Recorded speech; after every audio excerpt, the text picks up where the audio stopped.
예, 안녕하십니까. 이 존 볼턴 트럼프 대통령 안보보좌관이 예전부터 리비아식으로 속전속결 핵 폐기를 해버려야 된다. 이제 이런 주장을 하다 보니까 리비아식 모델이 지금 이슈가 되고 있는데, 존 볼턴 이 내정자가 내정이 된 뒤에 바로 자유아시아 라디오와 인터뷰에서 구체적으로 리비아식을 언급을 했습니다. 이렇게 얘기했는데, 이번 트럼프 정상회담의 긍정적인 면은 6개월, 12개월 걸릴 예비 협상을 단축했다. 북한이 회담에서 리비아처럼 핵 포기를 하지 않겠다면 시간 벌기용 위장일 뿐이다. 한마디로 리비아처럼 그냥 만나자마자 핵 폐기 이렇게 하겠다고 딱 결정짓지 않으면 단칼에 그건 이제 시간 끌기 위장이다. 이런 식으로 판단하고 있다는 거죠. 그리고 도널드 트럼프 대통령이 결정한 김정은 정상회담 자체에 대해선 5월이든 그 이전이라도 북한이 정말 얼마나 진지한지 보자며 반대하지 않았다. 다만 북한은 지난 25년 합의와 위반을 반복했기 때문에 그들이 진지한지는 회의적이다. 북한의 시간 벌기 술책에 다시 속아선 안 된다. 그러니까 원래부터 존 볼턴 씨는 빨리 만나가지고 빨리 김정은이가 사기치는지 아닌지 확인을 해야 된다. 속전속결을 주장했으니까 어떻게 보면은 존 볼턴이야말로 대화론자죠. 일반적인 미국의 이른바 강경원칙론자는 저건 사기꾼이니까 움직일 때까지 만날 필요 없다. 이렇게 되니까 이게 시간이 벌어지니까 존 볼턴은 그게 아니라는 겁니다. 그러면서 볼턴 지명자의 대북 강경 입장이 워낙 잘 알려져 있어서 회담의 의제나 전략 등 세부 사항에 대해서 영향을 줄 수 있을 것 같다. 그러니까 지금 저는 이게 지금 이 미주 중앙일보 보도인데 뭐 다 그래요, 지금. 마치 지금 트럼프 대통령이 대화론자고 존 볼턴이 강경파여서 존 볼턴이라는 강경파가 와도 트럼프의 대화의 그 노선은 바뀌지 않을 거다. 이런 미친 소리들을 지금 다 보도를 하고 있는 거거든요. 그러면서 이제 약간의 영향을 줄 수 있을 거다 이러고 있는데 트럼프 대통령이나 존 볼턴이나 빨리 만나서 리비아식으로 도장을 찍어버리자. 거기에 대해서 무슨 의견이 다른 게 뭐가 있습니까? 이걸 억지로 막 문재인 편 들려고 정신승리들을 지금 하고 있는 거죠. 자, 그러면은 리비아 모델이 도대체 어떻게 진행됐길래 존 볼튼은 계속 리비아만 떠들고 있고 김정은이는 리비아에 니자만 나와도 자다 벌떡 깨냐. 최근에 노동신문에서조차 우리를 이라크나 리비아처럼 만들려고 그런다. 한마디로 리비아하고 이라크 두 개는 김정은이의 최후의 두 가지 모델이 되니까 김정은은 벌벌 떨 수밖에 없겠죠. 먼저 이라크 후세인 같은 경우는 대량 살상 무기를 만들 가능성이 있다는 이유로 존 볼튼이 주도해서 바그다드를 점령하고 처형시켜 버렸죠. 이걸 전례로 볼 때는 이미 만드는 놈에 대해서 쳐들어가서 사형시키는 건 아무 일도 아니라는 겁니다. 만들 가능성이 있다는 이유로 잡아버렸는데 이미 만들었는데 당연히 군사 옵션에서 김정은 참수까지도 존 볼튼이나 트럼프 머릿속에 있는 거죠. 그럼 이라크 모델이 아닌 리비아 모델은 뭐냐? 뭐 지금 계속 나오는데 현재 이 한국 언론에서 가장 좀 상세하게 쓴 것은 중앙일보의 김민석 군사전문기자가 썼던 리비아 원샷 비핵화. 현재 언론에서는 이게 지금 가장 좀 상세하게 좀 나와 있습니다. 이제 2003년 3월 22일 여기도 이제 중재가 끼는데 영국의 비밀정보국이 끼어들었습니다. 그러니까 중재를 한 거죠. 그래서 여기 비밀정보요원이 영국의 CIA 조지 테넷 국장을 만나서 리비아 정보국장인 무사쿠사의 메시지를 전달했다. 여기에는 핵을 전면 포기하고 1988년도에 미 페남기 폭파 사건에 대한 책임을 리비아가 인정을 하겠다. 그때 이제 레이건 대통령 때 이제 그게 좀 논란이 됐었거든요. 이 부분에 대해서. 이 페남기 이 폭격 사건에 리비아가 개입했냐 안 했냐. 개입을 했다. 인정을 하고 핵 포기를 이제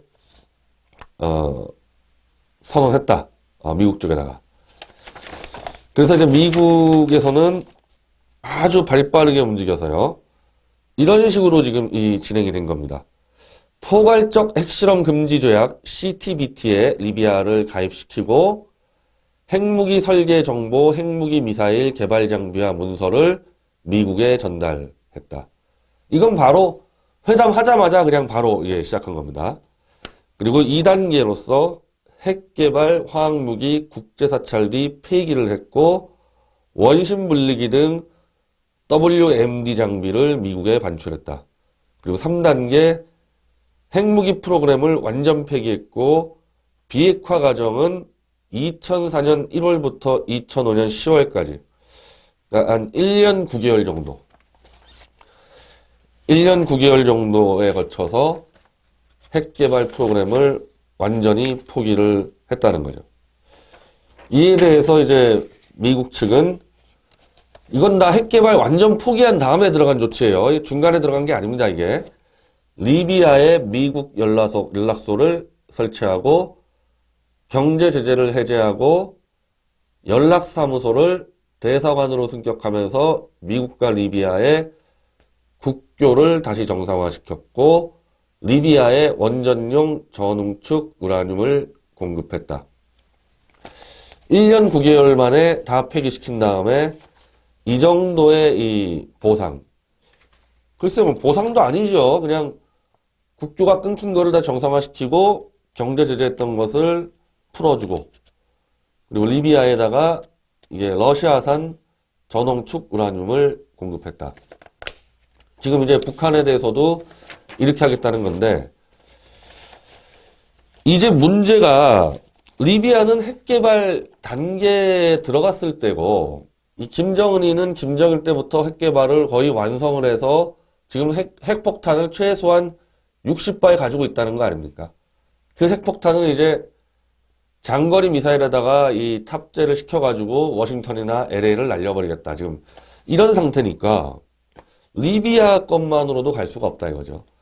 그러면은 핵을 완전히 이른바 없애버렸던 우크라이나 모델, 그러니까 소련 연방이 해체되면서 소련 시절에 우크라이나에 있었던 그 핵폭탄을 어떻게 처리했느냐, 우크라이나 같은 경우는. 여기는 이제 핵무기를 이제 없애야 되는 거니까 우크라이나에는 핵을 만드는 시설은 없었던 거예요. 딴 데서 만든 핵무기를 우크라이나에 갖다 놨으니까 여기는 핵 폐기 및 보상 조치를 동시에 진행했고 전술핵 무기를 러시아에다가 이관을 했고 고농축 우라늄도 러시아에 반환을 했고 핵탄두를 비활성화시켰다. 이거는 좀 간단하죠. 이거는 뭐 시설을 검증할 게 있는 게 아니고 핵무기를 그냥 쉽게 얘기하면 러시아에다가 다 그냥 반납시켜버렸기 때문에 이거를 이에 대해서 이런 보상책을 해줬는데 고농축 우라늄은 핵폭탄했으니까 그건 러시아로 다 넘기고 저농축 우라늄을 역시 보상을 해줬고 우크라이나 핵과학자를 취업시켜줬고 미국 지원으로 과학기술센터를 운영했고 미국, 러시아, 우크라이나 3자 협정으로 안전을 보장해줬다. 자, 지금 북한의 같은 경우는 이 리비아 모델과 우크라이나 모델을 동시에 더 빠르게 진행해야 된다는 문제가 있는 거죠. 일단 이 당시만 해도 리비아 안에서도 무슨 미국 본토에 핵폭탄을 날려버리겠다 좀 그런 얘기 나온 건 없었기 때문에 그리고 우크라이나는 미국과 적대적이지가 않았잖아요. 근데 지금 북한은 이미 LA나 워싱턴을 날려버리겠다고 하고 있기 때문에 이 속도보다 더 빨리 가야 되는 부분들이 있는 거죠. 그래서 IAEA가 들어가서 북한의 핵시설을 전면 검증을 하고 그 그 검증에 따라 핵폐기도 리비아가 1년 9개월 걸렸으면은 김정은이는 최소 1년 안에 해야 될 겁니다. 그리고 만들어 놓은 핵폭탄들 한 60발 정도의 핵무기는 미국으로 가져가든지 아니면 또 뭐 러시아에 주든지 그렇게 없애야 될 거고 장거리 미사일도 죄다 검증해서 다 폐기시켜 버려야 되는 거죠. 이걸 1년 안에 이제 하게 될 때 이 북한 내부 상황이 장난이 아닐 수가 있다는 겁니다.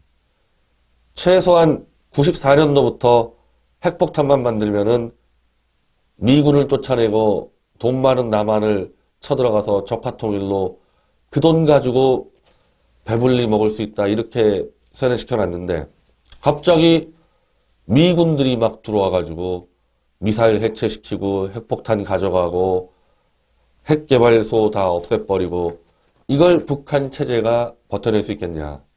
사실은 그래서 지금 다 회의적으로 보는 거죠.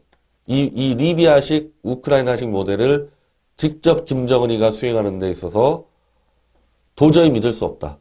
그러다가 김정은 체제가 붕괴된다. 이렇게 예상하고 있는 거 아닙니까? 그리고 결과적으로 그러면은 이게 어떻게 됐냐 이거예요.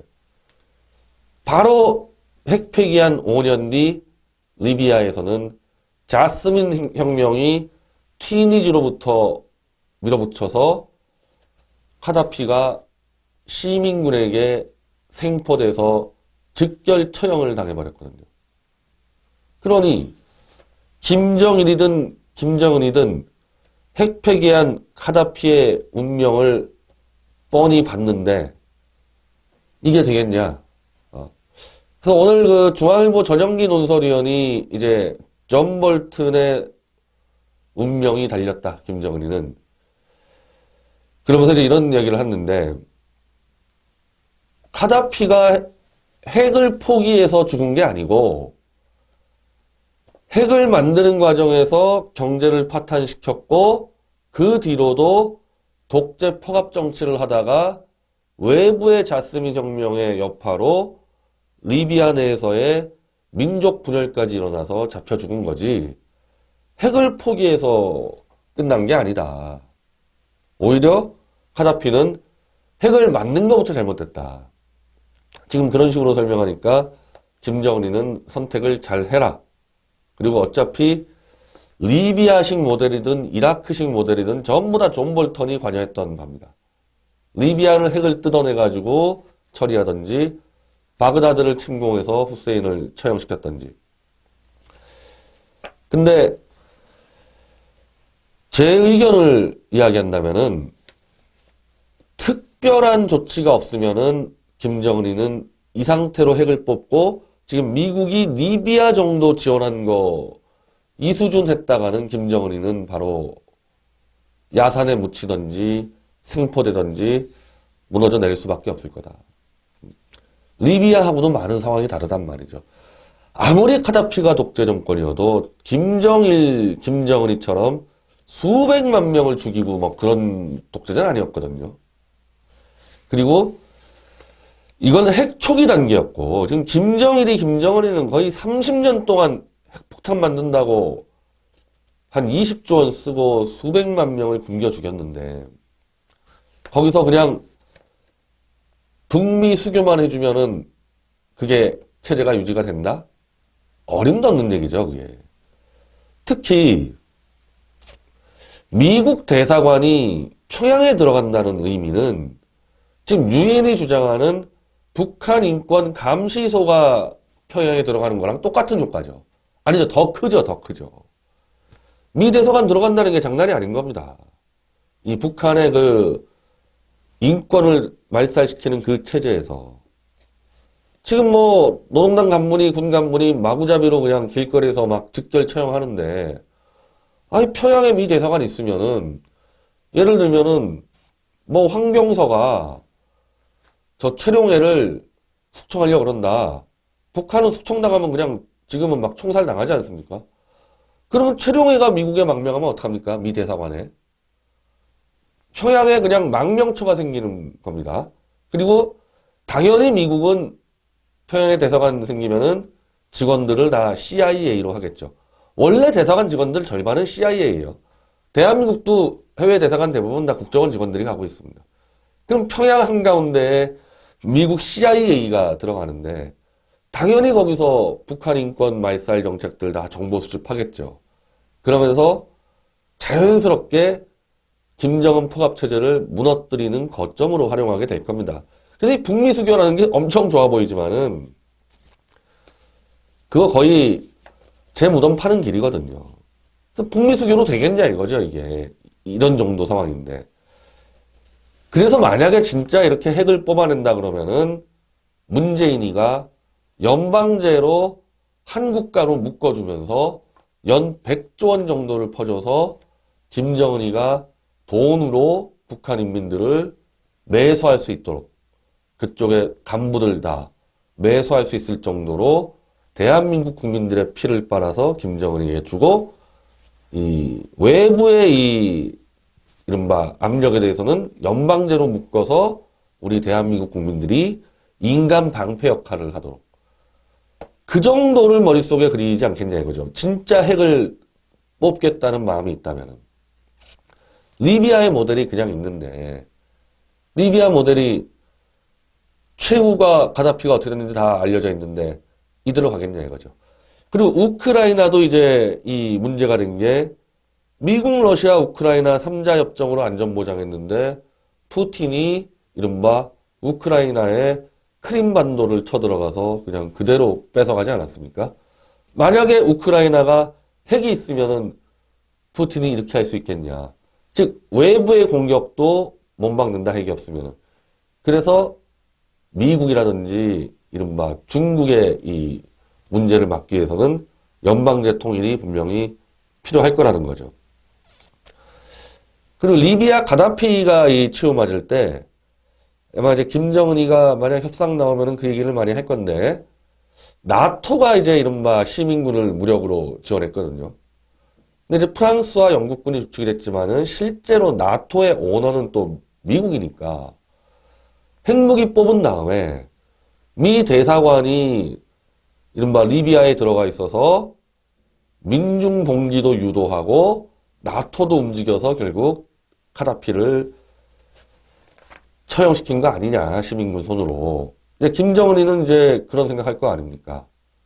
그래서 만약 리비아에서 그 당시 카다피가 핵폭탄을 가지고 있었다면 과연 나토가 폭격을 할 수 있었겠냐. 나토가 공공폭격했거든요. 그래서 이런 문제들 때문에 첫째는 지금 존 볼튼 시각처럼 김정은이 저놈은 핵을 뽑을 가능성이 없다. 시간 끌기다. 이게 이제 이 전체적으로 이제 트럼프 행정부의 판단이고 만약에 진짜 뽑는다면은 이 우크라이나나 리비아처럼 되지 않기 위해서 연방제 통일과 대한민국 국민들이 열심히 돈 벌어서 김정은이 뱃속에 100조를 매년 퍼줘야 될 거다. 그런 정도로 해야 되는데 그래도 또 남는 문제는 미 대사관이 평양 들어갔을 때 한 30만 명? 한 40만 명이 지금 잡혀있는 정치 수용소 문제, 그리고 이른바 대한민국 국군 포로 문제, 그리고 이산가족 지금 상시 만나는 문제, 탈북자 가족 문제, 또 다른 벽, 핵을 만들 수밖에 없는 그 포갑체제라는 또 다른 벽을 미 대사관이 평양에 들어가서 결국 그 벽을 또 무너뜨리게 되니까 연방제 통일을 해도 이건 그대로 남는다는 거죠, 이거는. 그래서 저는 불가능한 일들에 김정은과 문재인이 도전을 하지만 미치면 무슨 짓은 못하고 코너에 몰리면 무슨 짓은 못하겠습니까? 어느 방향으로 미쳐가는지를 잘 봐가지고 대한민국의 세뇌된 개돼지들, 저들에 의해서 개돼지 취급받고 있는 국민들에게 저들이 이 방향으로 미쳐가고 있다. 아니면 이 방향으로 미쳐가고 있다. 그걸 정확히 알려줘야 될 의무가 있는 게 바로 미디어 워치입니다.